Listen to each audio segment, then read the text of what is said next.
Assalamualaikum warahmatullahi wabarakatuh. Pada kesempatan kali ini, saya akan mempresentasikan hasil review dari jurnal yang berjudul Aplikasi Pembelajaran Hiragana Bahasa Jepang berbasis Android menggunakan Speech Recognition. Baik, langsung saja. Bahasa adalah hal yang diperlukan untuk berkomunikasi antar manusia. Salah satunya adalah bahasa Jepang. Bahasa Jepang dibagi ke dalam 3 sistem penulisan, yaitu hiragana, katakana, dan kanji. Ketiga sistem penulisan tersebut umumnya digunakan oleh penduduk Jepang dengan penggunaan hiragana yang lebih dominan. Bahasa Jepang bahkan menjadi salah satu pilihan mata pelajaran bahasa asing dari banyak SMA dan SMK di Indonesia. Menurut hasil survei oleh The Japan Foundation yang dilaksanakan pada tahun 2015, Indonesia menduduki peringkat kedua dalam jumlah orang yang dilaksanakan pada bahasa Jepang terbanyak di dunia, dengan jumlah 745.125 pelajar dan merupakan 20,4% dari jumlah total pelajar bahasa Jepang di dunia. Hal ini menunjukkan tingginya minat orang Indonesia untuk mempelajari bahasa Jepang.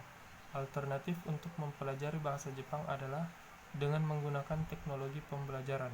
Teknologi pembelajaran memiliki banyak model, di antaranya terdapat model web, desktop, dan mobile.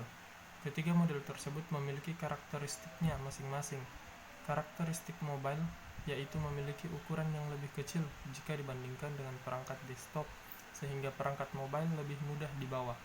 Perangkat mobile memiliki banyak jenis sistem operasi, salah satunya adalah Android. Android merupakan sistem operasi open source yang memiliki performa cepat dan responsif. Android menggunakan Play Store sebagai toko online untuk mendownload aplikasi. Berdasarkan perbandingan terhadap 7 aplikasi pembelajaran bahasa Jepang yang populer, belum terdapat aplikasi pembelajaran bahasa Jepang yang memiliki fitur speech recognition untuk pengucapan kalimat Jepang. Berdasarkan paparan di atas, dibangunlah sebuah sistem dengan judul Aplikasi Pembelajaran Hiragana Bahasa Jepang berbasis Android menggunakan Speech Recognition. Metode pembelajaran yang diterapkan aplikasi ini adalah melalui latihan pengucapan. Speech Recognition pada aplikasi ini digunakan untuk membantu pengguna dalam belajar pengucapan bahasa Jepang kapan dan di mana saja tanpa perlu bertatap muka dengan pengajar. Aplikasi ini juga memiliki fitur kamus serta arti dan cara pengucapan untuk membantu pengguna dalam menambah perbendaharaan kosakata.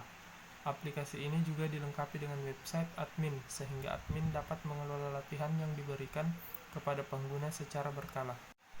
Selanjutnya adalah metode. Metode penelitian yang digunakan dalam penelitian ini adalah yang pertama, studi literatur. Mencari referensi teori yang saling berkaitan dengan masalah yang ditemukan. Pengumpulan materi dilakukan seperti buku-buku dan jurnal mengenai katakana, hiragana, kanji, database, mobile learning, Android, dan speech recognition. Yang kedua, observasi. Melakukan pengamatan terhadap aplikasi sejenis yang sudah pernah ada di dunia dan membandingkannya dengan aplikasi yang akan dibuat. Yang ketiga, perancangan sistem.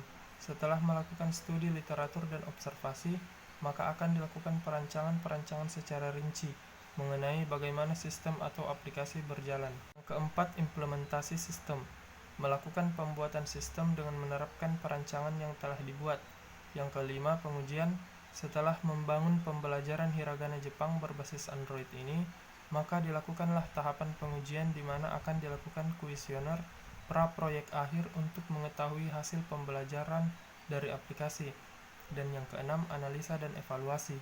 Setelah melakukan implementasi dan pengujian, dilakukan beberapa analisa dan evaluasi dari hasil yang telah didapat dan akan dilakukan pembuatan laporannya. Selanjutnya, hasil.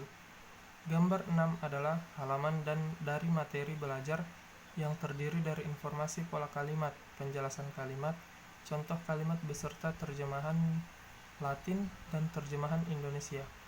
Pengguna juga dapat mendengarkan pengucapan kalimat dengan mengetuk icon speaker. Gambar 7 adalah halaman latihan. Halaman ini terdiri dari hiragana soal, jumlah soal beserta nama modul yang saat ini sedang dikerjakan. Pengguna juga dapat mengetuk icon speaker untuk mendengarkan pengucapan yang benar. Gambar 8 merupakan halaman ketika pengguna akan melakukan proses speech recognition. Terdapat animasi mikrofon yang menjadi indikator tingkat suara pengguna. Yang terakhir, kesimpulan. Yang pertama, jarak paling ideal aplikasi Android dalam menerima inputan suara user laki-laki dan suara user perempuan adalah pada lingkungan tanpa noise, yaitu dengan jarak sejauh 50 cm dan 1 meter dengan rata-rata keberhasilan deteksi sebesar 100%. Yang kedua, berdasarkan pengujian sebelum dan sesudah menggunakan aplikasi yang dilakukan terhadap 39 user pada 14 kosakata bahasa Jepang, persentase kosakata yang diketahui oleh user sebelum menggunakan aplikasi adalah sebesar 46,52%, sedangkan setelah user menggunakan aplikasi, persentase kosakata yang diketahui oleh user meningkat menjadi 91%, di mana telah terjadi peningkatan sebesar 44,48% setelah user menggunakan aplikasi. Hal ini menunjukkan bahwa aplikasi pembelajaran yang dibuat dapat membantu user untuk menambah perbendaharaan kosakata.